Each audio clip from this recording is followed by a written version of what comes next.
દિયોદર પ્રજાપતિ સમાજ વાડી ખાતે જનરલ મીટિંગનું આયોજન કરાયું। દિયોદર પ્રજાપતિ સમાજ વાડી ખાતે આજરોજ જનરલ મીટિંગનું આયોજન કરવામાં આવ્યું હતું, જેમાં પ્રજાપતિ સમાજના લોકો બહોળી સંખ્યામાં જોડાયા હતા। તેમજ સૌપ્રથમ પ્રજાપતિ સમાજના વડીલો દ્વારા દીપ પ્રાગટ્ય કરીને કાર્યક્રમને ખુલ્લો મૂકવામાં આવ્યો હતો। ત્યારબાદ સૌ પ્રજાપતિ સમાજના વડીલો, યુવાનો, ભાઈઓ બહેનો અને બાળકોનું શાબ્દિક સ્વાગત કરવામાં આવ્યું હતું અને કાર્યક્રમને આગળ વધારવામાં આવ્યો હતો।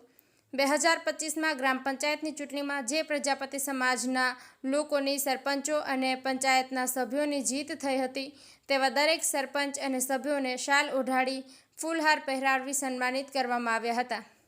ત્યારબાદ જે 2025માં સરકારી નોકરીઓમાં ફરજ બજાવતા હોય તેવા નોકરિયાતોને પણ સન્માનપત્ર, બેગ આપી શાલ ઓઢાડી ફૂલહાર દ્વારા સન્માનિત કરવામાં આવ્યા હતા।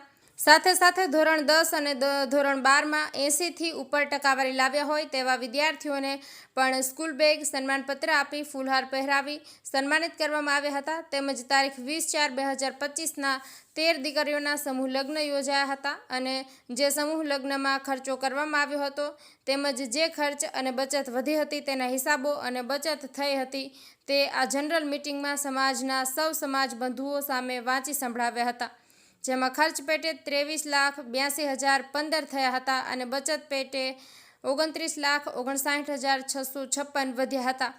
તેમજ જે બચત વધી હતી તે સમાજના એકાઉન્ટમાં જમા કરવામાં અને ચર્ચા કરવામાં આવી હતી। સાથે સાથે પધારેલા પ્રમુખો અને સરપંચોએ સમાજની આ જનરલ મીટિંગમાં સૌ બાળકો અને સરકારી નોકરી ફરજ બજાવતા દરેક સમાજ બંધુઓને બિરદાવ્યા હતા અને સૌ પ્રથમ સમાજ બંધુઓએ ભોજન પ્રસાદ લઈ છૂટા પડ્યા હતા અને કાર્યક્રમને સફળ બનાવ્યો હતો।